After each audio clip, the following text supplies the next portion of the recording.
नमस्कार, बहुत स्वागत है आपका हमारे चैनल में। मैं सुचेता, वास्तु और एनर्जी रिसर्चर। आज हमारा विशेष बहुत महत्वपूर्ण है। आज हम चर्चा करेंगे नाग पंचमी के विषय में। नाग पंचमी जो इस वर्ष 21 अगस्त 2023 में मनाया जाएगा। हम जानते हैं कि नाग पंचमी एक बहुत विशेष पर्व है, परंतु आज इसे बहुत सीमित रूप से देखा जा रहा है। इसके महत्ता को, इसकी जो महिमा को लोग भूलते जा रहे हैं। आज जो नागों को लेके घूमने वाले सपेर हैं, बस उनको कुछ पैसा दे दिया जाता है, नागों को प्रणाम कर लिया जाता है, यहीं तक ये पर्व सीमित हो गया है। नागों के दर्शन करना, सर्पों के दर्शन करना, बस आज लोग नहीं जान पा रहे, ना उनकी आगे आने वाली पीढ़ी इस पर्व के महत्ता को समझ पा रही है। तो इसीलिए इस वीडियो को बनाने का एक उद्देश्य था कि नाग पंचमी के पर्व को आप जानें, समझें, नागों की महत्ता को समझें और ये किस प्रकार से आपके जीवन में परिवर्तन ला सकता है, क्या चीज़ आपको करनी चाहिए और इसको पूजा विधि हम किस रूप से कर सकते हैं, उसके लिए भी हम आपको जानकारी देंगे। इसलिए इस वीडियो को अंत तक अवश्य देखिएगा। देखिए, सबसे पहले तो आपको जानना चाहिए कि माता कद्रु एवं महर्षि कश्यप की संतान नाग को माना गया है और मनसा देवी को यहाँ पे कश्यप जी की मानस पुत्री के रूप में माना जाता है। और वे जो है नागों की जो विशेष, अगर हम देखा जाए तो इस पर्व को पूजा के रूप में इसलिए माना जाता है क्योंकि आध्यात्मिक रूप से हो या भौतिक रूप से नागों का हमारे जीवन में, सर्पों का हमारे जीवन में बहुत विशेष स्थान दिया गया है, सनातन धर्म में माना गया है। और ये भी हम जानते हैं कि सनातन धर्म परंपरा में जो भी आपको कोई कुछ देता है उससे आप कहते हैं देव, अर्थात देवता। देने वाला हम देवता मानते हैं। इसीलिए आप देखें, पहाड़ हो, नदी, पेड़ पौधे, जीव जंतु, पक्षी, हम किसी न किसी रूप में सबकी पूजा करते हैं जो हमें कुछ देता है। और अनेक आप देखें कि पर्व इसीलिए मनाए जाते हैं सनातन धर्म में, ताकि विशेष जीव जंतु, पेड़ पौधे, पहाड़ों, नदियों को हम पूज सकें और सर्पों के प्रति, नागों के प्रति अपनी कृतज्ञता व्यक्त करने के लिए, उन्हें धन्यवाद देने के लिए नाग पंचमी का पर्व मनाया जाता आ रहा है। सनातन धर्म में इसे एक विशेष रूप माना जाता है। और जैसे मैंने बताया कि आध्यात्मिक रूप से ही नहीं, भौतिक रूप से भी इसे बहुत विशेष माना जाता है, क्योंकि आप जानते हैं कि अन्न की जो उपज की जाती है उसका सबसे बड़ा शत्रु होते हैं चूहे। और शत्रु का नाश कौन करता है? चूहे का नाश कौन करता है? सर्प। वहीं आध्यात्मिक रूप से आप कहेंगे किस प्रकार से आध्यात्मिक रूप से नागों का क्या महत्व है? देखिए, अगर आप बहुत इंटेंस साधक हैं या आपने सुना भी होगा तो कुंडलिनी के बारे में तो बहुत सारे लोग जानते हैं। और कुंडलिनी क्या है? सर्प रूप की जो हमारी सुषुप्त शक्तियाँ हैं उसे तो हम कुंडलिनी कहते हैं।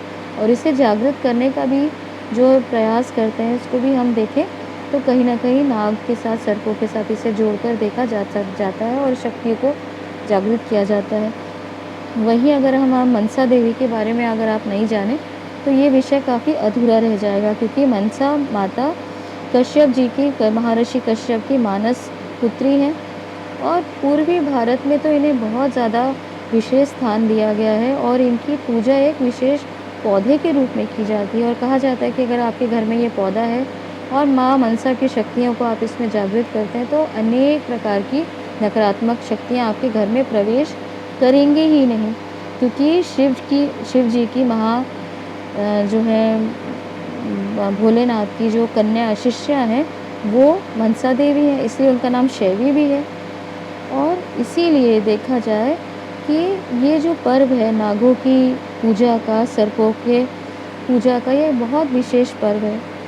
और बहुत से लोग इस पर्व को इसीलिए भी मनाते हैं क्योंकि कई लोग सर्पों से, नागों से भय मुक्ति के लिए उनकी पूजा करते हैं। कई लोग प्राणदान के लिए, विशेषकर आप ग्रामीण इलाकों में देखें, जो लोग ग्रामीण अंचलों से बिलोंग करते हैं, वहाँ पे तो आप देखिए इनकी पूजा का बहुत विशेष, नागों की, सर्पों की पूजा का विशेष इसको जो है उपलक्ष्य या एक पर्व के रूप में मनाया जाता है, क्योंकि यहाँ पे हम भय मुक्ति, प्राण और दान के लिए भी यहाँ पे नागों से जो है उनकी शरणागति की प्रार्थना करते हैं। और यही नहीं, जो हम सर्प के यहाँ पे विधि विधान जो पूजा का है वो अलग अलग राज्यों में, अलग अलग धर्मावलंबियों के लिए अलग अलग है, परंतु मुख्य रूप से क्या किया जाता है, अगर आप इसकी विधि विधान की बात करें तो अपने मुख्य द्वार में, अपने पूजा स्थान पे नहीं, अपने मुख्य द्वार, घर के मुख्य द्वार पर सर्प का, आप सर्पों की आकृति बनाते हैं, नागों की आकृति बनाते हैं और उनका आह्वान करते हैं। इसका माध्यम कोई भी हो सकता है, कई लोग इसे हल्दी कुमकुम से जो है सर्पों की आकृति अपने घर के मुख्य द्वार पर बनाते हैं। कई लोग मिट्टी, घी आदि उसमें कुछ मिला के जो है सर्पों की जो आकृति बनाने के लिए एक माध्यम का प्रयोग करते हैं। कई लोग डायरेक्टली गोबर से यानी देसी गाय के गोबर से सर्पों का यहाँ पे चिन्ह, आकृति आदि बनाकर उनको अपने मुख्य द्वार पर स्थापित करते हैं, उनकी एनर्जी को इन्वोक करते हैं, क्योंकि ज़रूरी नहीं है सबके घर में नाग या सर्प बनाए जाए, और इनका बनाना बहुत शुभ होता है। कहा जाता है कि अगर आप बना लें तो बहुत सारी नेगेटिव एनर्जीज़ आपके घर में नहीं आती और नाग, सांप आदि का प्रकोप भी कम हो जाता है।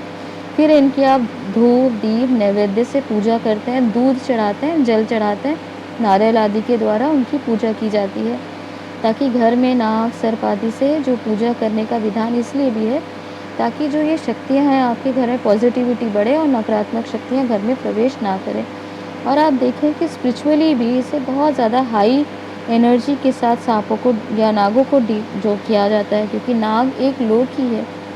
नाग लोगों से आप जानते हैं कि बहुत ज़्यादा इस एनर्जी को जो है बिलोंग किया जाता है। जैसे आप देखें, जो नागों को मनुष्यों से ज़्यादा पावरफुल माना जाता है, इसीलिए भी सर्पों की जो नागों की जो एनर्जी या उनकी ऑस्पिशियसनेस आपके जीवन में बनी रहे, सुख, समृद्धि, धन, वैभव के लिए भी नागों का पूजा का विधान बताया गया है। और मैंने पहले आपको बताया कि आध्यात्मिक रूप से धर्म में भी इनका बहुत ज़्यादा हमारे सनातन में स्थान दिया गया है, और हाई डिविनिटी के साथ में नागों को जोड़कर देखा जाता है। आप कहेंगे किस प्रकार से? देखिए, भगवान शिव अपने गले में आभूषण के रूप से वासुकी जो है नाग, उनको अपने गले में सजा है। वहीं शेष नाग, जिस पर भगवान नारायण जिसमें योग निद्रा में लेटते हैं, वो कौन है? शेष नाग। वहीं अगर आप बात करें कालिया नाग के ऊपर, भगवान श्री कृष्ण ने नृत्य किया और एक मैसेज देने का प्रयास किया। वहीं हम देखते हैं कि बलराम को भी नाग का वो जो है परम जो एनर्जी के साथ में, शक्तियों के साथ में जोड़कर देखा जाता है। और वासुकी की जो बहन है माता मनसा, उनके बारे में तो मैंने आपको पहले बताया ही कि किस प्रकार से उनको सनातन धर्म परंपरा में बहुत विशेष स्थान दिया गया है। तो इसीलिए ये पर्व है 21 अगस्त को मनाया जाएगा। आप इसका विशेष लाभ उठाएं, आध्यात्मिक, शारीरिक, मानसिक रूप से अपनी एनर्जी को इन्वोक करें, अपनी कुंडलिनी जागृत करने के लिए भी प्रयास कर सकते हैं। इस प्रकार से ये आपके लिए बहुत महत्वपूर्ण एक पर्व हो सकता है। ये जानकारी तक अगर दी गई जानकारी पसंद आए तो हमारे चैनल को लाइक, सब्सक्राइब अवश्य करें। धन्यवाद।